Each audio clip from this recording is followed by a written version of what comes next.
Welcome back to my YouTube channel Akshata's gallery. ಎಲ್ಲರೂ ತುಂಬ ಚೆನ್ನಾಗಿದ್ದೀರಾ ಅಂದ್ಕೊಂಡು ಈ ವ್ಲಾಗ್ ಸ್ಟಾರ್ಟ್ ಮಾಡ್ತಾಯಿದ್ದೀನಿ. ನಾನಿವತ್ತು ನೈಟ್ಗೆ ಬೀಟ್ರೋಟ್ ಪಲ್ಯನೂ ಮತ್ತು ರೊಟ್ಟಿ ಮಾಡೋಣ ಅಂತ ಮಾಡ್ತಾಯಿದ್ದೀನಿ. ನಾನಿಲ್ಲಿ 2 ಬೀಟ್ರೋಟ್ ತೊಗೊಂಡಿದ್ದೀನಿ. 2 ಬೀಟ್ರೋಟ್ ತೊಗೊಂಡು ಕ್ಲೀನಾಗಿ ಸಿಪ್ಪೆ ಎಲ್ಲ ತಕ್ಕೊಂಡು ವಾಶ್ ಮಾಡಿ ಕಟ್ ಮಾಡ್ತಾಯಿದ್ದೀನಿ. ನಾನು ಇಲ್ಲಿ ಕುಕ್ಕರಲ್ಲಿ ಮಾಡೋದ್ರಿಂದ ಸಣ್ಣ ಸಣ್ಣಗೆ ಕಟ್ ಮಾಡ್ಕೊತಾ ಇದ್ದೀನಿ. ತುರ್ದು ಮಾಡೋ ಥರನೂ ಮಾಡ್ತೀನಿ. ಇವತ್ತು ತುರಿಯೋಕ್ಕೆ ಬೇಜಾರಾಗ್ತಾಯಿತ್ತು, ಅದು ಕೈ ನೋವು ಬಂದುಬಿಡುತ್ತೆ ಜಾಸ್ತಿ ಅಂತ, ಅದಕ್ಕೆ ಹಚ್ಚಿ ಮಾಡ್ತಾಯಿದ್ದೀನಿ ಇವತ್ತು. ಬನ್ನಿ ನೋಡ್ಕೊಂಬರೋಣ ನಾನು ಯಾವ ರೀತಿ ಬೀಟ್ರೋಟ್ ಪಲ್ಯ ಮತ್ತು ರೊಟ್ಟಿ ಮಾಡ್ತೀನಿ ಅಂತ ಹೇಳ್ತೀನಿ. ಈ ಬೀಟ್ರೋಟ್ ಎಲ್ಲ ಸಣ್ಣ ಸಣ್ಣಗೆ ಕಟ್ ಮಾಡಿ ಎತ್ತಿಟ್ಕೊತಾ ಇದ್ದೀನಿ. ನಾನು ಜಾಸ್ತಿ ಬೀಟ್ರೋಟ್ನೇ ಯಾಕೆ ಬಳಸ್ತೀನಿ ಅಂತ ಎಲ್ರಿಗೂ ಡೌಟ್ ಇರುತ್ತಲ್ವಾ. ನಮ್ಮನೇಲಿ ತುಂಬ ಇಷ್ಟ ಬೀಟ್ರೋಟ್ ಅಂತ ಅಂದರೆ, ನನ್ನ ಮಕ್ಳಿಗೂ ಇಷ್ಟ. ನನಗೆ ಕ್ಯಾರೆಟು ಬೀಟ್ರೋಟು ಇದ್ದೇ ಇರಬೇಕು ಮನೇಲಿ. ಹಾಗಾಗಿ ನಮ್ಮನೇಲಿ ಯಾವಾಗಲೂ ಸ್ಟಾಕ್ ಇದ್ದೇ ಇರುತ್ತೆ ಕ್ಯಾರೆಟ್ ಮತ್ತು ಬೀಟ್ರೋಟು. ಬೀಟ್ರೋಟಿಂದ ನಮಗೆ ತುಂಬ ಉಪಯೋಗ ಇದೆ ಫ್ರೆಂಡ್ಸ್. ಅದರಲ್ಲಿ ಐರನ್ ಕಂಟೆಂಟ್ ಸಿಗುತ್ತೆ. ಅನೀಮಿಯಾ ಮೀನ್ಸ್ ರಕ್ತಹೀನತೆ ಸಮಸ್ಯೆಗೆ ತುಂಬ ಉಪಯೋಗಕಾರಿಯಾಗುತ್ತೆ. ಮತ್ತು ಇದು ರೆಗ್ಯುಲರಾಗಿ ನೀವು ಜ್ಯೂಸ್ ಥರನಾದರೂ ಸೇವಿಸ್ಬೋದು, ಪಲ್ಯ ರೀತಿಲಿ ತೊಗೋಬೋದು, ಸಾಲಡ್ ರೀತಿಲಿ ತೊಗೋಬೋದು. ನೀವು ಇದನ್ನು ತೊಗೊಂಡಿದ್ದ ದಿನ ಪಾಸಿಟಿವ್ನೆಸ್ ಆಗಿ ತುಂಬ ಚೆನ್ನಾಗಿರುತ್ತೆ. ದಿನ ಪಾಸಿಟಿವ್ ಆಗಿರ್ತೀರ. ನಮ್ಮಲ್ಲೇ ಒಂಥರ ಬದಲಾವಣೆ ಇದ್ದಂಗೆ ಇರುತ್ತೆ. ನಮ್ಮ ದೇಹದಲ್ಲಿ ಆಗೋ ಬದಲಾವಣೆ ನಾವು ಗಮನಿಸ್ತೀವಲ್ವ. ಆಮೇಲೆ ಪೀರಿಯಡ್ಸ್ ಪ್ರಾಬ್ಲಮ್ಗೂ ಇದೊಂದು ಹೆಲ್ಪ್ ಆಗುತ್ತೆ. ಡೈಲಿ ನೀವು ಯೂಸ್ ಮಾಡ್ತಾಯಿದ್ರೆ ಯಾವ ರೀತಿಲಾದರೂ ಸೇವಿಸ್ಬೋದು ನೀವು. ಸ್ಕಿನ್ ಗ್ಲೋ ಆಗುತ್ತೆ, ಮತ್ತು ಕಣ್ಣು, ಕೂದಲು, ಚರ್ಮಕ್ಕೆ ಎಲ್ಲ ಉಪಯೋಗ ಆಗುತ್ತೆ ಇದು ನೀವು ಡೈಲಿ ತೊಗೊತಾ ಇದ್ದರೆ. ಬೀಟ್ರೋಟು ವಿಟಮಿನ್ B6, B12 ಮತ್ತು ಮೆಗ್ನೀಷಿಯಮ್ ಹೆಚ್ಚಾಗಿರೋದ್ರಿಂದ ಇದು ನಮ್ಮ ದೇಹಕ್ಕೆ ತುಂಬ ಉಪಯೋಗಕಾರಿ. ನಾಳೆಯಿಂದನೇ ನೀವು ಟ್ರೈ ಮಾಡಿ ನೋಡಿ. 1 ವೀಕ್ ನೋಡಿ ಸಾಕು. ಜ್ಯೂಸ್ ಮಾಡ್ಕೊಂಡು ಕುಡಿದು ಸಾಲೆಡ್ ಮಾಡ್ಕೊಳ್ಳಿ. 1 ವಾರ ನೀವು ನೋಡಿ, ಇಷ್ಟ ಆಗುತ್ತೆ ನಿಮಗೆ ತುಂಬ. ಮತ್ತು ನಾನಿಲ್ಲಿ ಎಲ್ಲ ಸಣ್ಣ ಸಣ್ಣ ಕಟ್ ಮಾಡಿಕೊಂಡು ರೆಡಿ ಮಾಡ್ಕೊಂಡಲ್ವಾ. ನಾನು ಒಂದು ಕುಕ್ಕರ್ ತೊಗೊಂಡು ಅದಕ್ಕೆ 2 ಸ್ಪೂನು ಆಯಿಲ್ ಹಾಕ್ಕೊಂಡಿದ್ದೀನಿ.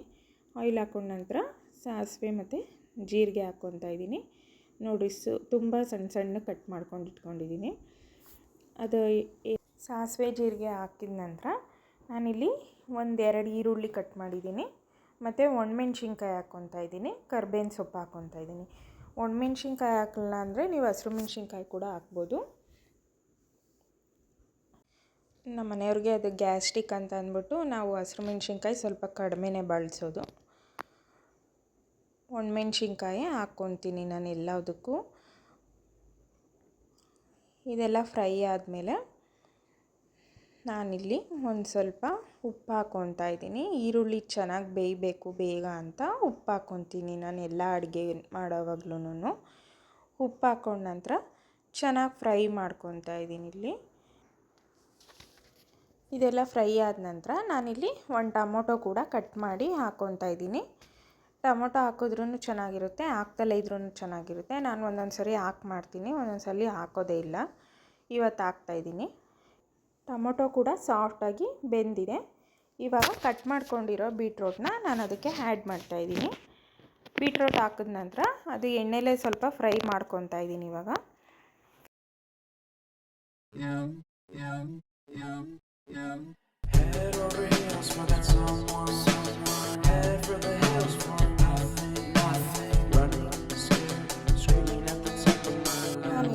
ಉಳಿದಿರೋ ಅನ್ನದಿಂದ ರೊಟ್ಟಿ ಮಾಡೋಣ ಅಂತ ಮಾಡ್ಕೊತಾ ಇದ್ದೀನಿ.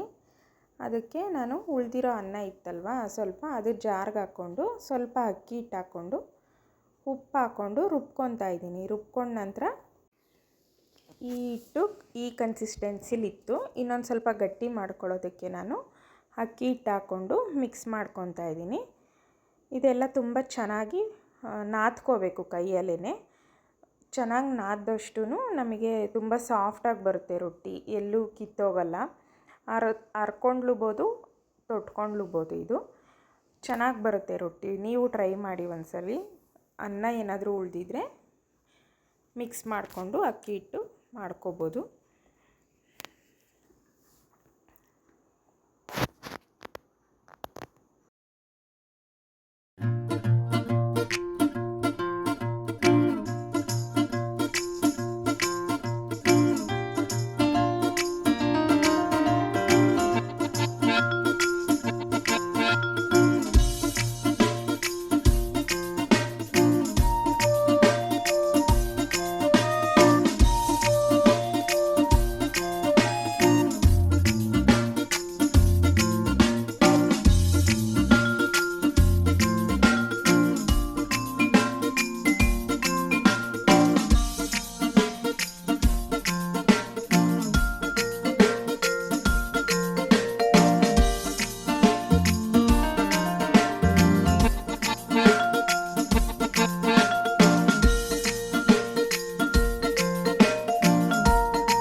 ಕೂಡ ಇಟ್ಟಿದ್ದೀನಿ.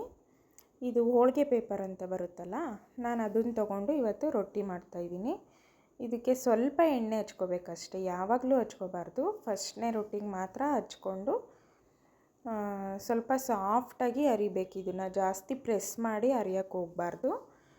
ನಿಮಗೆ ಎಷ್ಟು ತೆಳು ಬೇಕೋ ಅಷ್ಟು ಹರ್ಕೊಂಡು. ನನಗೆ ಈ ಥರ ರೊಟ್ಟಿ ಮಾಡೋದು ಹೇಳ್ಕೊಟ್ಟಿದ್ದು ನನ್ನ ತಂಗಿಯವ್ರ ಮನೇಲಿ ಇದೇ ಥರನೇ ಮಾಡೋದು. ನನಗೆ ಈ ಥರ ರೊಟ್ಟಿನೇ ಮಾಡೋಕ್ಕೆ ಬರ್ತಾಯಿಲ್ಲ ಮೊದಲೆಲ್ಲ.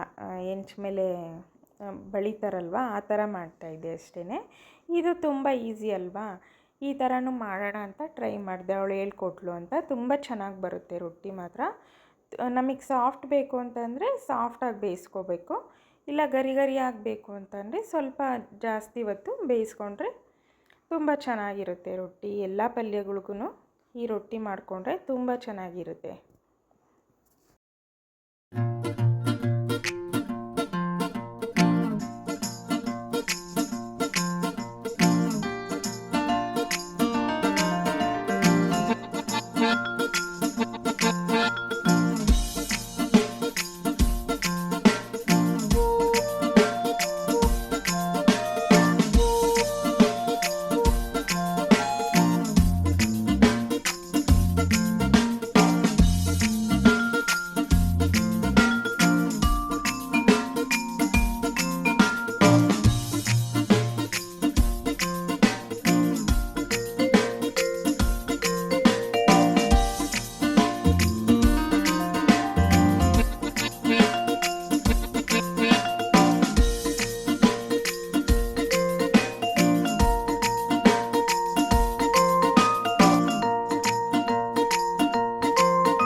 ಈ ಥರ ಬಂದಿತ್ತು ರೊಟ್ಟಿ. ತುಂಬ ಚೆನ್ನಾಗಿತ್ತು ಬೀಟ್ರೋಟ್ ಪಲ್ಯ ಜೊತೆ ತಿನ್ನೋದಕ್ಕೆ. ಇದು ನನ್ನ ಮಗಳಿಗೆ ಅಂತ ಹಾಕ್ಕೊಟ್ಟಿದ್ದೀನಿ. ಇದಾಗಿತ್ತು ಇವತ್ತಿನ ಈ ನನ್ನ ವ್ಲಾಗ್. ಇಷ್ಟ ಆದರೆ ಪ್ಲೀಸ್ ಲೈಕ್ ಮಾಡಿ, ಶೇರ್ ಮಾಡಿ, ಸಬ್ಸ್ಕ್ರೈಬ್ ಮಾಡಿಕೊಂಡು ಫುಲ್ ವಿಡಿಯೋ ನೋಡಿ. Thank you for watching. Bye.